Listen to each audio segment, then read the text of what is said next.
You're listening to There Ought to Be a Law, the Center for Auto Safety podcast with Executive Director Michael Brooks, Chief Engineer Fred Perkins, and hosted by me, Anthony Cimino.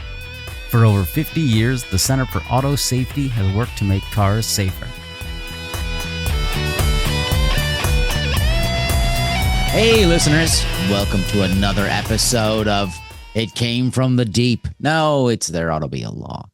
Good morning. Today, hey, Anthony, I have a joke that was submitted by one of our listeners. Oh, no.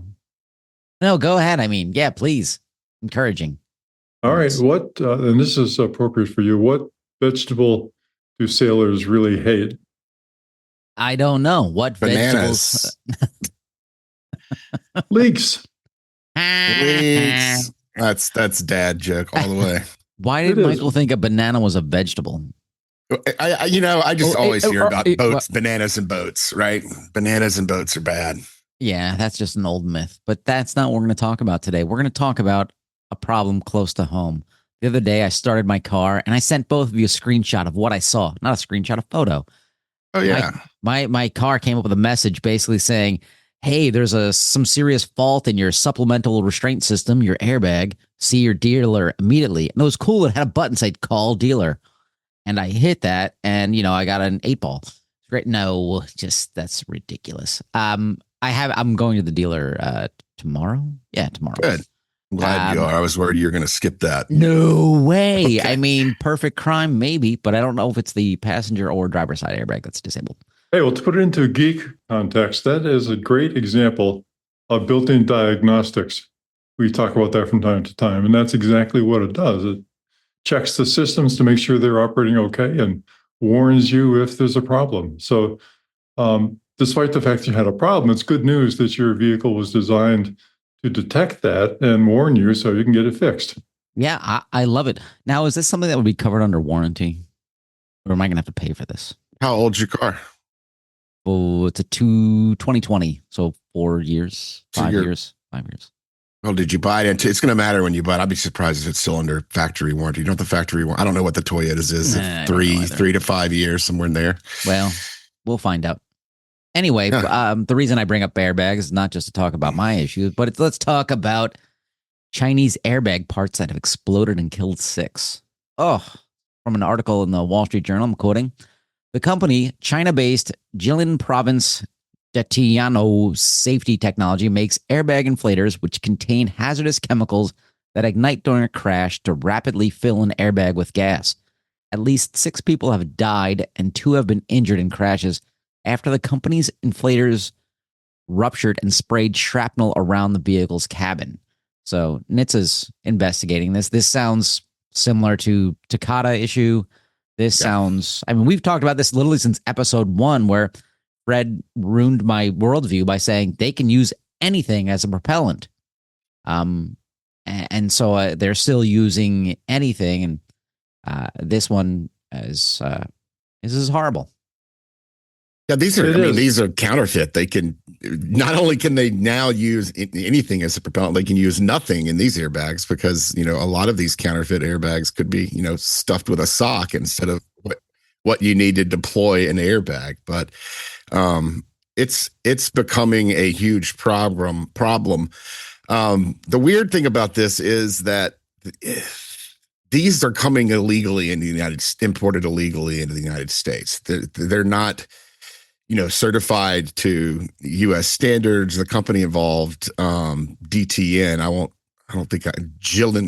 Jilin Province Dedianu. I think Anthony just tried that, so I'll skip it. I think I did a good job. DTN sounds pretty good.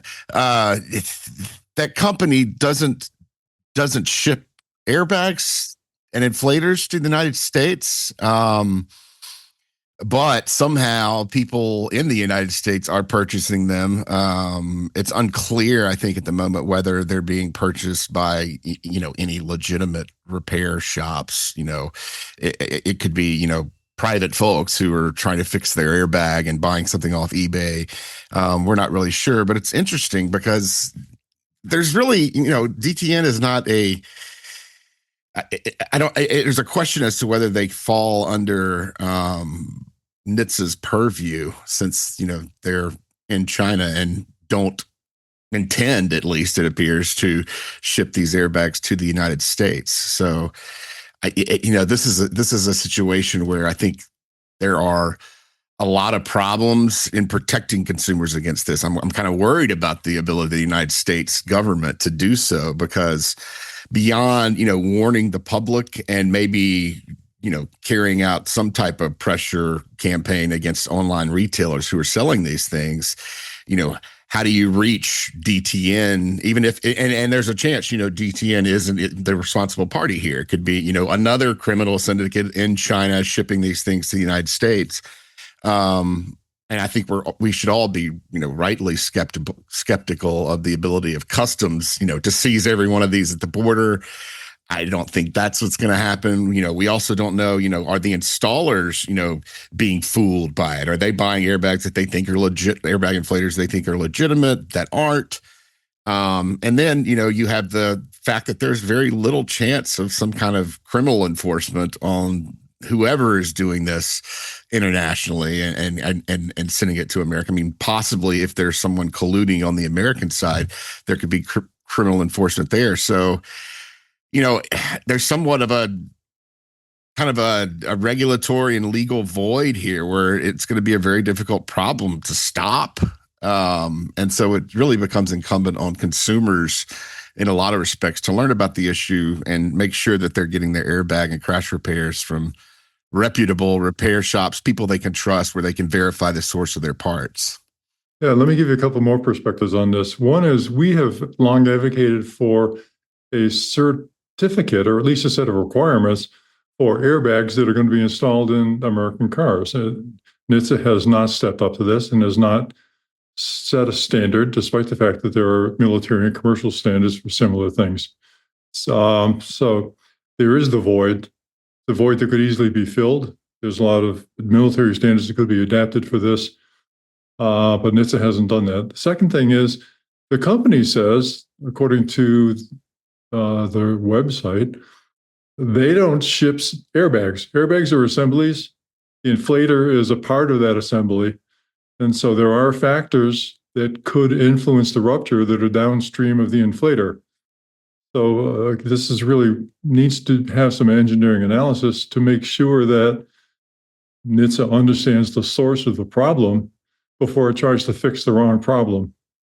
And for people are virtually unable to validate the quality of an airbag that's being put into their car, because the airbag, looks sealed. It could be filled with fluff, as some of these are. But how could a consumer possibly know? This is a gap that NHTSA needs to fill. Yeah, I mean, that's one of the only solutions I think I could figure out in all this. Is not a short-term solution, but if all safety critical auto parts that go into a vehicle were traceable and verifiable, back to the manufacturer, that might be a way to prevent this type of thing. I mean, I think even more than that, if the vehicle itself could do a self-check like Anthony's car and say, oh my God, we've got a part here with a number that doesn't match our system, and so we can't allow the vehicle to operate with this, counterfeit safety critical part. Maybe that's a solution for the long term, but for now, there's not a lot, I think, that is going to be able to be done here. Just knowing how NHTSA has struggled with a lot of the online sellers, there's still loads of non-compliant child safety seats and motorcycle helmets and other items that NHTSA has authority to regulate that are being sold on eBay and on other online, Temu and all these other online retailers that don't really care as long as the item's moving and selling. They don't put a lot of restriction on their sellers in terms of whether or not it's a compliant motor vehicle part in another country. They don't really track that, but so it's very difficult to address this issue. I like that idea a lot, where you said the car can kind of see if this is a valid part, because we see that with computer printers, and it's annoying for customers where you can only use this brand ink. But I think with a safety feature, a critical thing that's going to save your life, I'd be fine with that. Whereas, my car's like, nah, this is not an AC Delco airbag. It's not gonna work here. Not true, but even that can be subverted. People Sure. put counterfeit chips into devices all the time. So Right. Well, yeah, I mean, we've talked about it before in this context of how there are some protections like that built into the SRS systems, and that people are still finding a way around it when they're, putting out counterfeit inflators that don't even have a propellant. So that makes sense. yeah. Well, I'm sure we'll get more information as this story develops and the investigation continues. And when we do, we will let you know. In the meantime, you can go to autosafety.org and click on donate. All right, let's jump into the world of dumb. Tesla, from our friends at Ars Technica. We talked about this last week, their Mad Max mode, right? We talked about that? Yeah, we did. Everyone, and in our show notes this week, Michael inserted a horrible little photo from the movie Mad Max that caused me psychic trauma. I'll be filing a torture. You don't love that Boomerang Kid? He was probably the highlight of the entire movie, right? Yeah, he became Yahoo Serious. So apparently, not only Mad Max mode, they have something called Sloth mode, which relaxes acceleration and stays in its lane. And this is just a more continued update on that. Tesla's stupid, and it's just investigating them. But I had no idea they had a sloth mode. Shouldn't that just be normal? Well, I mean, I don't think anybody's hearing about it because, nobody's buying Teslas so that they can take advantage of sloth mode. Maybe that's the issue. That could be the issue. Yeah. So, hey, any listeners, you got a Tesla? Nope. Well, if you did, you'd let us know if you used the Mad Max mode or sloth mode, and then you'd lose your security clearance. I don't know. What's kind of, a little discouraging about this is that, Tesla beta tested this, I think like 6-7 years ago. The Mad Max mode. Yeah. And decided not to release it after some outcry. And they've clearly, programmed their vehicles to violate traffic laws before. That happened, years ago in a recall they had to do around, the rolling stops at stop signs. So this is something that they know there are safety concerns about. Now, this isn't an open investigation by NHTSA. NHTSA has basically said we're in contact with Tesla to gather some more information on this, right? But it's pretty clear that it's being programmed to drive. It can be programmed to drive over the speed limit. That's a problem, However, I think there's a pretty common argument there that all of us can probably program our cars to drive over the speed limit using cruise control. But the swerving in and out of traffic and that sort of stuff is a little more concerning. And I'm sure there are state laws around that type of driving behavior that may not be very well enforced, at least according to my take on driving around in DC traffic. But, I also have some concerns about NHTSA's statement on this. I mean, they say they're in contact with Tesla, and then they add that the human behind the wheel is fully responsible for driving the vehicle and complying with all traffic safety laws. And, I think while that might be true simply because the law hasn't caught up with technology and computer driving, I would argue that, there is a shared responsibility both by the human and by the company manufacturing or programming these types of behaviors into computers. And I think that the recent case in Florida that Tesla lost bears that out, where there is certainly, and I think, logically, there is a shared responsibility there when you are allowing automations to take over a vehicle and those automations are programmed to violate traffic laws. Tesla certainly bears some of the responsibility here. And, that statement from NHTSA is, I would say a little misleading. Well, somebody at NHTSA. So, Michael, I'm sorry. I just want to be clear, Michael. So you think that the idea of self-driving, computer-driven cars exceeding the speed limit and weaving in and out of traffic on interstate highways is a bad idea? Yeah, I mean, I would go so far as to say it's an unreasonable risk to motor vehicle safety, and a defect that should be recalled. And Thanks. I just wanted in to be fact, clear. shouldn't be put out on the road in the first place. And I think Musk is, and Tesla are just doing the same thing they've done before, playing their cat and mouse game, challenging, federal rules and seeing what happens. And this is a continuous pattern for years now. Oh, I'm sure that people being responsible adults at Tesla would never try to, throw a bright, shiny option into their sales just because their sales are flagging.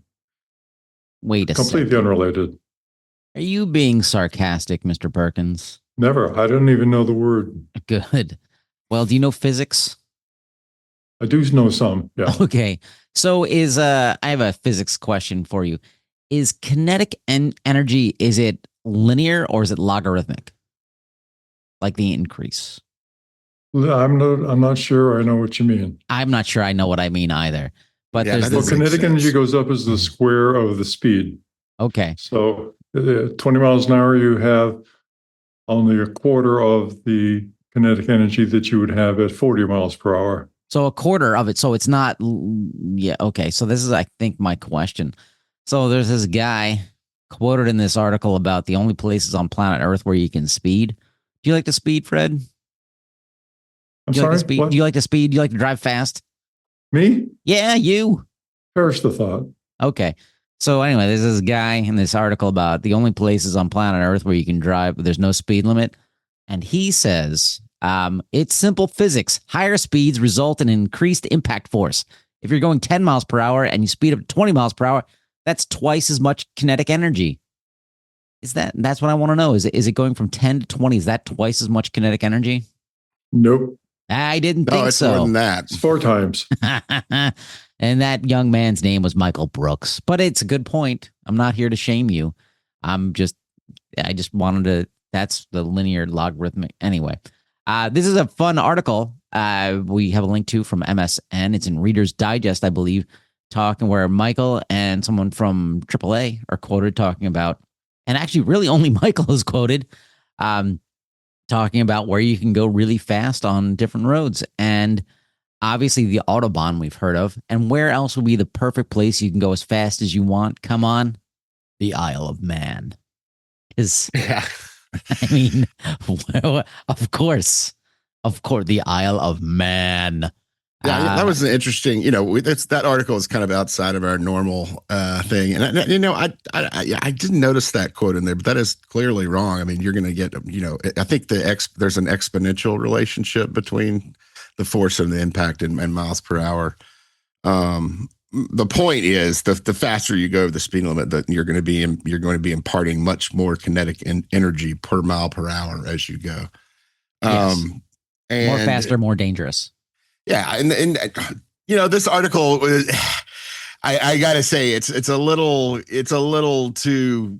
It leans a little towards the anti-safety side, talking about where people can go to find roads with no speed limits, which is not something we recommend. If you want to get your jollies, go to a racetrack. Keep it away from other people on the roads. But it is an interesting, there's some interesting things about speed limits, that I found when researching for this article. I think the original speed limits were developed, I think it was in the 1700s, that applied to horses and horse-drawn conveyances in Massachusetts, I believe it was, before we even had a United States. And some of the first that applied to what we might think of as cars were put in place in Britain, before we really had what you would think of as a modern car. They had something called road locomotives that essentially looked like a locomotive that would operate on the roads. And they had all sorts of very low speed limits for those that were different for the city and the country. And, so speed limits have been with us, well before the car, which is kind of an interesting thing that we've, as a society have noticed the problems with speed, over 300 years ago. What some of the interesting takeaways from this article for me were, I mean, who would impose a restriction on the American people to say you don't have a choice. This is the speed limit. Of course, those damn liberals. No, it was Richard Nixon. It was Richard Nixon who imposed the first speed limits. That mamby-pamby liberal, Richard Nixon. And then who said, hey, freedom of choice, man, go for it. Of course, Bill Clinton later on said the states can decide their speed limits. Anyway, just get your signs correct for the next insurrection. Yes. So we don't, get things wrong. But this was frightening. From here is quoting, currently the zippiest car. Who uses the word zippiest? Currently the zippiest car on the planet with a top speed of 308.4 miles per hour is an electric vehicle called the Yang Wang U9 Extreme. Wow. I want the Yang Wang U9 Extreme, not the U8 Soft. I want the Yang Wang U9. Come on. Does it come with Yang Wang? Everybody have fun tonight. Everybody Yang Wang tonight. That's a good one. This is nah. But yeah, this is crazy. Like again, why are we making street legal cars that go this fast? Yeah, that makes no sense. If I were king, you could make those cars all you want, but they would be restricted. And in fact, restricted geofenced to racetracks, so you didn't even have an option to bring them out on the road. So that's some technology that I think should be applied to some of the vehicles on the road now. Some of these vehicles that reach extreme accelerations, the Hummer, the 9,000-pound Hummer that can go 0 to 60 in 3 seconds in its fast mode and can be turned on your average roadway. It comes to mind immediately as something that should be restricted to non-public roads at a minimum. There's just no point in building street legal vehicles that, go that fast other than to potentially create tragedies. Yeah, and if you were king, bananas would be a vegetable. They would. I don't know what's wrong with me today. Moving on. Oh God, this is awful. If this is just another reason never to go to Florida. Sorry to our listeners located in Florida. The Miami police force is testing an autonomous patrol vehicle. That's right, the PUG. What do they call it? The Police Unmanned Ground Vehicle Patrol Partner. Oh, that's a mouthful. It will allow us to we'll explore how new technology can keep people safe while making the best use of our resources. Deputies remain at the heart of this mission, and the PUG is here to support them. How does this help anybody? Like, are you going to get pulled over by an autonomous vehicle? Like, I don't. Yeah, I mean, who's going to give you the ticket in that case? And they're going to be testing it with a police officer in the vehicle for the extended future, it appears. But I'm a little. I don't really understand why you need this vehicle to do some of the things that it's doing. I mean, they even say here the biggest trick it has is being able to launch flying drones as needed. Well, why do you need an autonomous vehicle to launch drones? I personally think that drones can be an excellent solution to minimizing some of the problems we see in police chases and some of the carnage we see that results to innocent parties during police chases, and that drones might be a very important part of the solution there in terms of tracking fleeing criminals who might not, be on a murderous rampage. They might, a lot of chases are initiated because the license plate comes back stolen, other crimes that aren't, immediately threatening to the public, and raise a question of whether a police chase should be initiated that endangers the public in those circumstances, when you could launch a drone to follow the car, launch a drone that, puts an air tag or a tracking device of some sort on the vehicle to see where it goes. I mean, I think there are just so many other better options that technology gives us versus racing, 6,000-pound vehicles down the road in and out of traffic with innocent human beings being put at risk. So yes, drones, that's a great idea, but this autonomous police vehicle, I think is itself, I don't know. I don't see the use in it right now. Well, I think it's long. I think it's long past time, Michael. With respect to your opinion, that Florida has aircraft carriers available to the police. I mean, just think of it. If you have an aircraft carrier in every Piggly Wiggly parking lot in Florida, you've got great coverage. And with all the armed drone technologies coming out of the Ukraine, you could very easily destroy whatever people are coming out of the Piggly Wiggly with pork chops under their sweaters. I think it's a great idea. That's a heck of a wide load transporting an aircraft carrier over land to a Piggly Wiggly parking lot. Well, modern technology, it's a wonderful thing. The pork chop under the sweater. That's just that sounds like it's happened before, right? That's a little too random. That was a little too specific. Attach a story to that, but we don't have time today. Well, your parole officer will love to hear about it.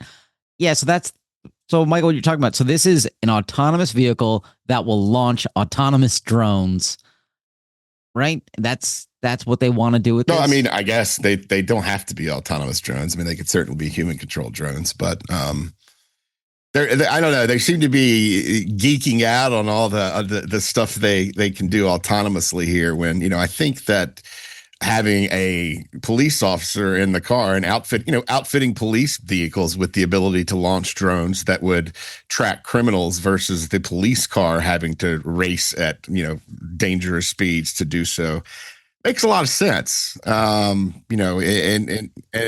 offenders who are in that situation likely wouldn't even know that a drone was tracking them too. So they're not going to be driving as dangerously as they would when they know that a cop is hot on their tail. So the drones thing, good. The autonomous patrol vehicle, I'm far from convinced that that's something that we need these days. Particularly, we've seen humans pretty easily be able to outsmart, trick, and manipulate the behavior of autonomous vehicles on the road.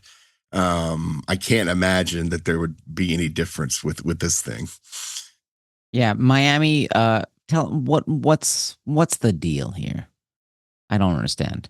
But with that, let's jump into the world of the gaslighting, because this feels gaslight-ish. It's not my gaslight, but Mr. Perkins, would you like to go with your gaslight?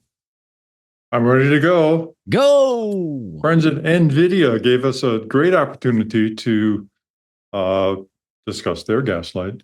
So they published a blog post on October 20th entitled How AI is Unlocking Level 4 Autonomous Driving.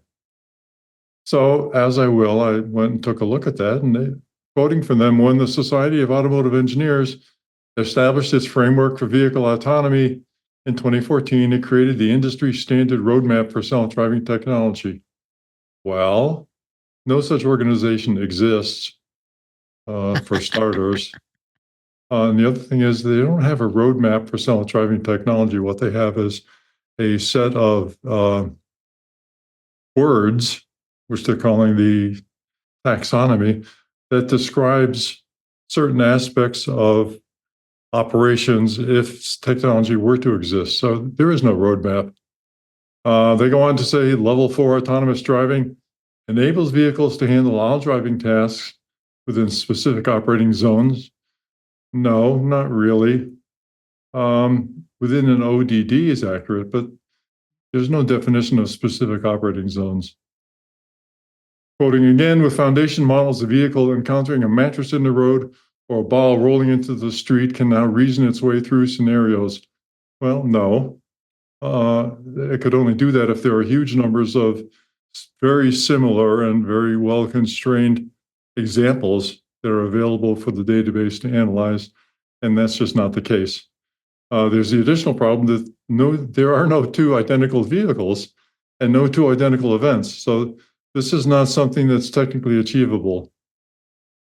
They talk about reasoning, vision, language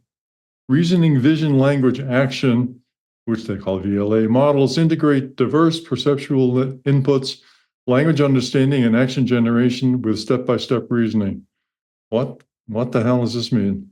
I don't know. Context is important. This is far from satisfactorily demonstrated in life-critical hazardous industrial machinery processes. So And they go on to say simulation technologies can be used to create interactive simulations. Well, that's true, but simulations are terrible. There's so many variables involved in a real vehicle operation that no computer exists that can actually look at all the permutations and combinations of validating vehicle behavior, much less validating the simulation that you're using to quantify the risk within a lifetime of any human being. So this is just a pipe dream at best and a serving of AI Kool-Aid at worst.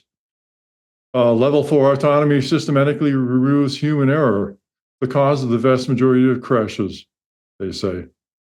Well, the fact is there's no authoritative study by NHTSA or anyone else that supports this statement. Urban myths are a poor source for safety claims, and that's all that claim is. There's no evidence that the errors automation potentially removes are any more frequent or consequential than the errors and faults that it introduces. Who knows what the future might hold, but the present is not particularly promising. So I guess NVIDIA isn't selling enough chips already, so they're using this urban myth as justification for trying to sell more. Good for them. Congratulations. But this certainly earns my Gaslight nomination this week. Good one. My Gaslight nomination is squirrels. That's right, squirrels. CBS News, I'm going to quote, when a driver in Shaler struggling to get his car to go this weekend popped the hood, he found twigs, straw, leaves, and walnuts. A squirrel had built a nest in there. Now, look, are squirrels our friends? Do they want to hang out with us? Or do they just want us to stop from driving? I don't understand. We don't talk the same language. Squirrels, what's going on? Are you gaslighting us? I don't even know. Squirrels. Michael Brooks. Wow, that was pretty weak, I have to say. God damn it. You didn't even mention the rats and the chipmunks and the other guys who built nests. I only see squirrels. We covered that way back early in the podcast career here when we talked about the animals and the critters that like to chew on soy-based or other wiring in your vehicle. Fine. Anthony, you're getting lazy. Come on, man. You got to do better. This is the wrong day of the week to record the show. All right. So mine is going to lead into another article that we had on track for today, which is GM putting AI into its cars, making things, saying they're going to move into level 3 into 2028. And, the usual claims made by people who are trying to manufacture what they're calling hands-off, eyes-off system, which we also call brain-off systems, where there's really no proven level of safety or any type of regulations in states or federally yet. They're saying you can watch movies from your driver's seats. You can do all these other things that are kind of pie in the sky dreams, or as we might say here, they're more aspirational than realistic. But that's something the GM's planning to do in the next 3 years, it appears. And they are saying this, which is, where I kind of wonder what their real motivation is. So CEO Mary Barra, I think this may be the first time Mary's gotten a gaslight from me, says we're taking a safety first approach. You'll see us roll out much, much faster than what we did with Super Cruise, which to me, that is a sentence that is completely contradictory. How do you take a safety first approach and then prioritize rolling it out fast, particularly when, right now the only real level 3 systems operating in America are, Mercedes-Benz that are operating, I think, under 40 miles per hour on crowded interstates in Nevada and California. And that's it. And GM is saying, our goal is to have this work in 50 states and in all weather conditions. Well, 3 years to do that is virtually impossible. I think I don't think I'm going too far out on a limb saying that. Virtually impossible to do safely, I guess I should qualify. And for that, I'm giving GM and Mary the gaslight of the week for me.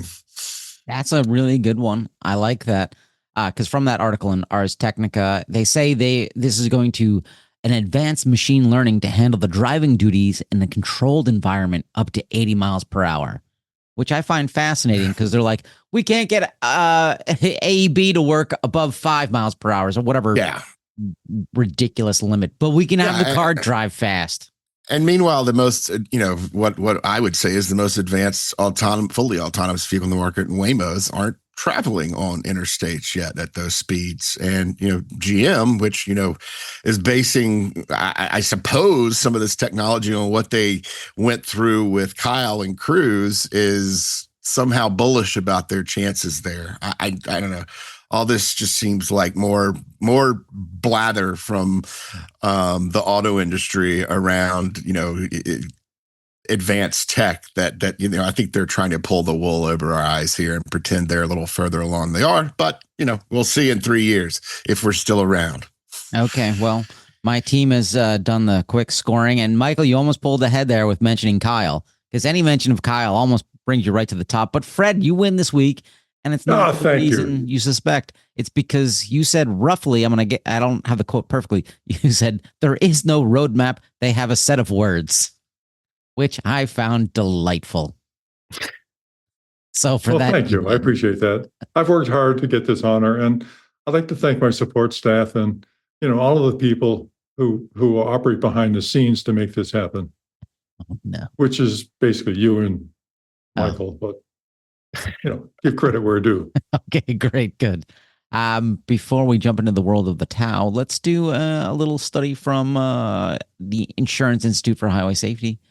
They have an article about drowsy driving, and this is fascinating. I didn't realize this. I mean, it's a fun article, and the woman who wrote it confesses that, like, when she was young and driving, she almost fell asleep and missed a curve and whatnot, and which is, a great way to start this article. But I'm going to quote from the article here saying, studies cited by the National Institute for Occupational Safety and Health suggest that being awake for 17 hours is similar to a 0.05% blood alcohol concentration. Being awake for 24 hours is like a blood alcohol concentration of 0.1, above most states' legal limits of 0.08%. Compared with well-rested drivers, drowsy drivers react more slowly, are less vigilant, have reduced hand-eye coordination, have bad hair, and are worse at remembering things that they've seen. I had no idea it'd be that much of they could do that kind of correlation between being drowsy and being drunk. Because I'm both right now. It doesn't speak very well for internships for doctors, does it? Because they will keep them awake for 36 hours and then throw them into an emergency room when somebody with arterial bleeding pops in. Seems like a bad idea as well. Oh, look at this. Fred Perkins on a roll today. I absolutely agree. So we should not allow doctors to drive. That's my takeaway. Well, or doctors should show up drunk, because they'll start off with their final capabilities, and then as the alcohol wears off, it'll just be level. So there'll be no degradation of performance throughout their duty cycle. There'll be Benjamin Buttons. They'll be aging in reverse. Oh my God. I was going to have Michael be king, but I think Fred might be king. That's probably the good choice. There's a few other things I think are worth noting. Recently Tesla, ultimately I think what's going to really curb this drunk driving, distracted driving, and a lot of the human problems that exist is driver monitoring systems that not just monitor the driver, but can also monitor the vehicle's responses. So if a vehicle is leaving its lane, if a vehicle is displaying any types of behaviors that are characteristic of a drowsy or drunk or distracted driver, the vehicle can basically say, okay, driver, you're getting a timeout and you need to sleep, you need to sober up, you need to do whatever, but you're not driving me until something, you can show that you are in a better state. because we know that enforcing that from a legal perspective is it's a hit and miss proposition. You're only going to catch a few drunk drivers here and there. I don't know how often it happens. I'm sure it does, but I don't know how often officers are pulling drowsy drivers off the road. I imagine that's fairly rare when they're not under the influence of something else. And I think a lot of these drowsy crashes probably happen. I think like the author of the article, Rebecca Wiest, says, I think it was in the morning, it was, making the drive to school. People who haven't gotten enough sleep the night before are very subject to it. This isn't just, late night or long haul drivers that qualify for this problem. It's people who haven't gotten enough sleep before they get in their car in the morning. So ultimately, I think that makes it difficult to enforce. But I think that the technology is available, and if not, and developing to a point where we can stop drowsy driving, or cars can stop drowsy driving, and that's interesting. Also, the other thing I would note from the article is that Tesla, in its continued presenting consumers with a dual reality, is saying that drivers who appear drowsy should turn on full self-driving, which goes completely against their own instructions, which in their owner's manual, which say drivers need to pay attention and be ready to take control at all times. Full self-driving is absolutely not a solution for drowsy, drunk, or other type of driving. It's something that has to be monitored at all times, or you might end up worse off. I'm going to agree with you, Michael, but I want to extend it a little bit just to say that cars are capable of warning other drivers if the driver of a certain vehicle is drowsy or not performing well. So I think the world is really ready for cars that alert other motorists to the fact that the car is being driven irresponsibly or hazardously, so that the other drivers have a chance to defend themselves. I have a friend whose 2 children were killed by a drunk driver who crossed a double line and ran into their car through no fault of the 2 dead children. Would they still be alive if the car had detected that it was crossing a double line and started flashing its lights or something to, let the other people know that there was a danger ahead? I think so. There's no guarantee that the other people would respond, but at least give people a chance.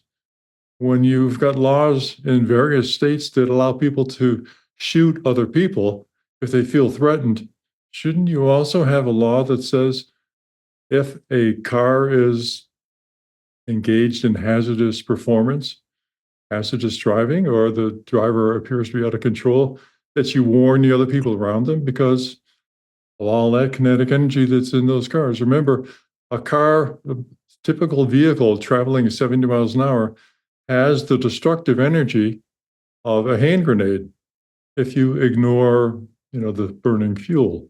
So there's just a lot of energy. And if the companies are capable of saying, well, this particular car is out of control, this particular driver is drowsy, hazardous, drunk, whatever, it should damn well let the world know that there's something going on here and that people have the ability as well as the right to defend themselves against that hazardous behavior. End of rant.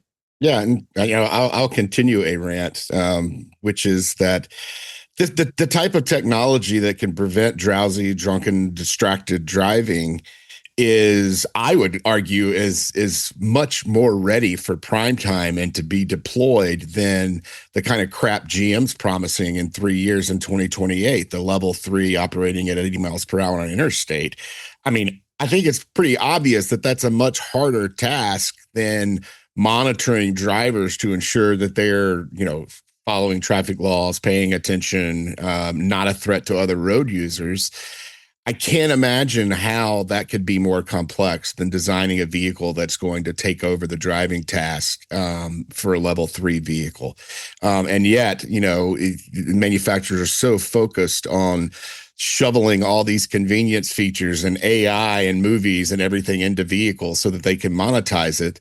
But they're far less concerned with getting these safety systems into vehicles, which when you look back at, my Gaslight nominees, quote from this week really kind of hits home the point. Like they're not safety focused. If these manufacturers were safety focused and not profit focused, we would already be seeing technology like this get into vehicles. We'd see better driver monitoring. We'd see better, alcohol detection potentially. And instead of pushing back against those types of systems at a federal level, which automakers are doing, they would be incorporating into their systems to make our roads safer.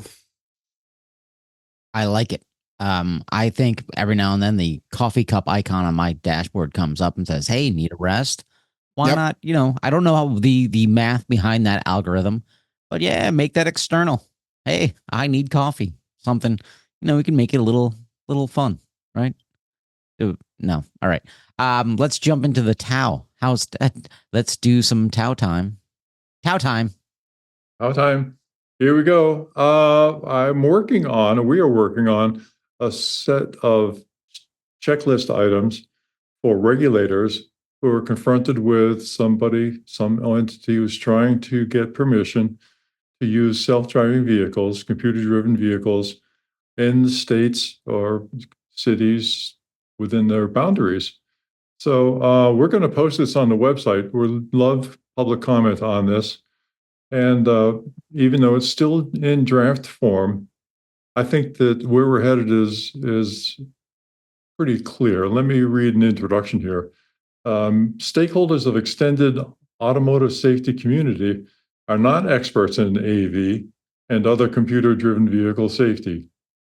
This checklist is provided as a non-expert guide to interpreting critical applicable AV and other CDV safety criteria. It is not a substitute for, but a supplement to, a full safety evaluation when a stakeholder has need of guidance beyond what might be available from the developer or CDV proponent, but does not have the time or money at hand for a full safety case analysis. By answering these top-level questions, the applicant will reveal to the stakeholder where yawning gaps exist in the safety information that reasonably supports initial or supplemental applications to operate computer-driven vehicles in public. If time and resources allow, additional resources identified in the endnotes and other references will provide additional insights into CTV safety. So this is coming from the observation that companies that want to operate their vehicles in public are inundating legislators and legislative aides and people responsible for regulating them with faulty information and no attempt to really give the people help with a comprehensive evaluation of the safety of these vehicles. All right, so we've seen over and over again things like full-page advertisements in the New York Times saying computers are good, they never sleep, they're never distracted, they're inherently safe, which is just nonsense. But where is the legislator going to find the other side of this argument in a form that's achievable and digestible without having to become an expert themselves? Well, that is the gap that this document is trying to fill, trying to help people. Not to say that all of these things have to be done, but just to give the regulators awareness of where these gaps might exist. Just a couple examples. Okay, we talked about this a little bit last week, but one question: has the applicant followed a generally accepted process for validating performance and safety of the applicant's CDV technology? That's something that you want to know, right? Yes or no? Has they done that? The answer so far, by the way, for every single application we know about is no. It should be yes. Another question, has the applicant developed and validated compliance with a comprehensive safety case analysis for a subject CDV private, institutional, or for hiring offering? Again, the answer so far for every single applicant is no. This includes Waymo, it includes GM, it includes Mercedes, every other offering, the answer is no. should be yes. So has the applicant adequately documented the CDV's operational design domain? Well, we don't see that because one of the things that the applicant needs to do is show that all the CDV operations are legal and that the applicant will respond to any emergency operational design domain restrictions that occur, for example, due to emergency operations, responding to fire events or public safety events. And many more. I won't go into all of them now. We would like to invite you to view them on the website as soon as we get that up. That'll be this week, and look at the rest. So we'll be going over more of these over the next few weeks to introduce some of them to people, and we'd love to get your responses. Make sure that we have no gaps in this.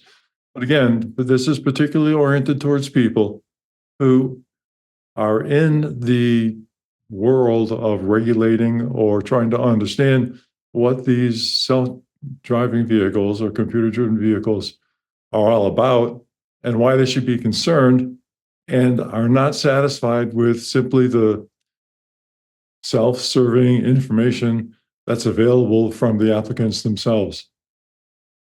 Thanks. That's about it. Any questions from you guys that I can clarify? No. I look forward to seeing this on the website once I figure out where to put it. All right. Well, thank you. That's it for today. Yeah, this will come out soon. And you can go to autosafety.org. You can read about this thing. And then you can also go and donate. You can go, oh, yeah. Or you can subscribe to this podcast. Because I know some of you listening and you don't subscribe. It just shows up and you're like, I got it. But if you click that subscribe button, I'll have a weird southern twang in my voice all of a sudden. I don't know why I said subscribe button. It was very strange. But let's go into recall, shall we? Yeah. All right. First up, the world reigning champion Ford Motor Company. 1.4 million vehicles. That's right. The 2015 to 2019 Ford Flex, 2018 to 2019 Ford Taurus, 2015 to 2016 Ford Taurus, 2020 Ford Mustang, Lincoln MPKZ, blah, blah, blah, blah, Ford Fiestas, Explorers, Escapes. Oh my. Customers may experience a distorted, intermittent, and or persistent loss of the rear view camera image. This is the one you said you didn't add last week because you didn't want to trigger me, and you put it in this week. I see how it is. You deserved it. And this is another rear view camera recall. I think there was something weird about this one that I noticed. That was, they've kind of divided up the population of vehicles. Some vehicles are getting the recall. Some are just getting a service campaign. I'm always skeptical of manufacturers doing that because, technically there is how can there be a safety issue in one big slice of vehicles, and then the same thing is happening in another slice of vehicles, maybe not quite as often, but it's still happening. How is one a safety problem and the other one is addressable through a service campaign, which is not a recall, and that owners may not be notified in the way they would be notified about a recall? These things always concern me. So if you have one of these vehicles or any Ford at this point, be sure to check to make sure that you can, or be sure to make an appointment with your dealer, whether you're in this recall or not, to ensure that if you qualify for the service campaign and not the recall, that you can have the service campaign performed and you won't run into this problem. The best part of this recall is the component description. The Miami Global Rear View Camera. Also, I wanted to go back on Ford from last week. If you heard me talking about the Mustang aftermarket parts. Yeah, the Mustang aftermarket parts. I completely botched my description there. I was seeing the L2 and the L1s in the description of that recall and associating that with SAE level to the automation levels. It actually had nothing to do with that. It was, basically there's a software system involved in those aftermarket parts that essentially disabled the L2, which is a level 2, basically a check of how the engine's operating, and to prevent unintended acceleration. That level 2 software system was not able, was somehow disabled by the aftermarket part, and basically turned off what would be a redundant check on bad behavior by the car. So that's my mea culpa for that. Oh, we're not starting a new section of the show called Mea Culpa, is it? Well, I mean, you started it out with my bad kinetic energy quote today already. So, that was just me being obnoxious. I'm sorry. Yeah. Okay. So, okay, I've triggered you now. Okay. Next up, Tesla. Speaking of being triggered, the 63,619 vehicles, the 2024 to 2026 Tesla Cybertruck. Never heard of it. The Tesla detected that the vehicle controller software may have been inadvertently commanding the parking lamp photometric intensity to be greater than design specifications. What is happening here? Basically, what they said there, the vehicle controller software is giving the parking lamp too much intensity, exceeds the maximum output that's allowed by Federal Motor Vehicle Safety Standard 108. So these vehicles are non-compliant. I believe this was rectified pretty quickly through an over-the-air update. That started on October 9th. So most of the vehicles should already have that. And beyond that, I think this is the 9th Cybertruck recall. So they've had a lot. Michael, I got a question. Is there a federal motor vehicle safety standard for ugliness? Because I think that Cybertruck should be recalled for being awfully ugly. No. I guess you could argue that Europe has a standard like that, since Cybertrucks aren't allowed there because of their shapes. That's kind of a roundabout way of calling them ugly, though. I don't know that that's something that, there are a lot of ugly cars on the road. I think we can all agree on that. I'll withdraw my question. Starting with the gremlin that Anthony keeps in his garage and still drives around. The Cybertruck, the Ford of Tesla. Come on. No. All right. Next recall. Chrysler, 291,664 vehicles. The 2018 to 2026 Ram ProMaster. That's a 2018. That's a pretty big one. Certain extremely demanding fleet duty cycles can cause premature bearing wear, resulting in high current draw combined with inadequate fuse protection on the 400-watt fan circuit, which may lead to a vehicle fire. What? This the Pro? I'm trying to think what is a ProMaster is a. Is it? It's basically it's a commercial van, kind of a cargo van for a little larger than the Nissan I think we talked about last week. But, right. They're a lot of fleets use these vehicles. Got it. So if you have this, you'll get a notice soon. Yeah, it looks like the notification date's going to be started yesterday. So it looks like the remedy is coming out between yesterday and Halloween. Ooh, spooky. Last recall, General Motors, 22,914 vehicles, the 2026 Cadillac Optiq, 2025 Chevrolet Equinox EV, the 2026 Chevrolet Equinox EV, 2025 Cadillac Optiq. And this issue is affected tires could experience partial or full tread detachment, which increases the risk of crash. This is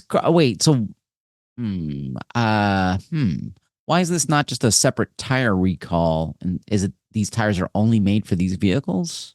Yeah, they're OEM tires. So that when you have kind of similar to what occurred with Ford and Firestone, right. Back in the day, if you have the OEM tire there, that's the responsibility of the car manufacturer. Although you will see, typically you'll see coordinated recalls there between, in this case, it's General Motors and Continental, because the cars that come on your vehicle and OEM can vary from what, the cars that are being sold as replacement. The tires. Tires that are being sold as replacement tires on the open market. Some manufacturers like to have tires that will give their new vehicle owners a better ride, but those tires may not be quite as durable or have different performance characteristics than what you would get off the shelf at Firestone, right? So there's some things that go on there. We receive complaints occasionally from folks who have, had a vehicle for 20 to 30,000 miles and their tires are wearing out very quickly, and they're also typically not going to be covered under the original owner's warranty. And so people have problems when tires wear out after 2 years and they go back to the dealer and the dealer says, we're not covering this. They file a complaint with us. So it seems to happen a good bit. And that's kind of how we're fairly certain that certain manufacturers will use different formulations in their tires that are on the vehicles when you buy them off the lot. So that's a concern. It looks like they're going to inspect the tires and then figure out if they were made during this one period where there were some problems in the manufacture. And that I think that owners are going to be able to start getting that repair around the 1st of December. That's crazy. I had no idea that your car would come with tires that you couldn't normally buy as a consumer. Weird. Something I've learned today.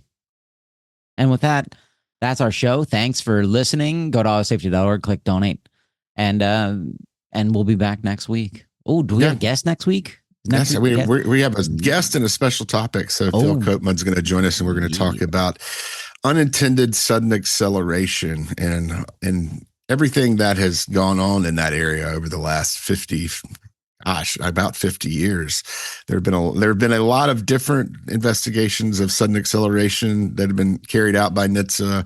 A lot of different reasons for that happening, and a lot of it's a really interesting subject, and one that we haven't covered in much depth at all on the podcast, despite the center being significantly involved in a lot of those past investigations. So should be interesting.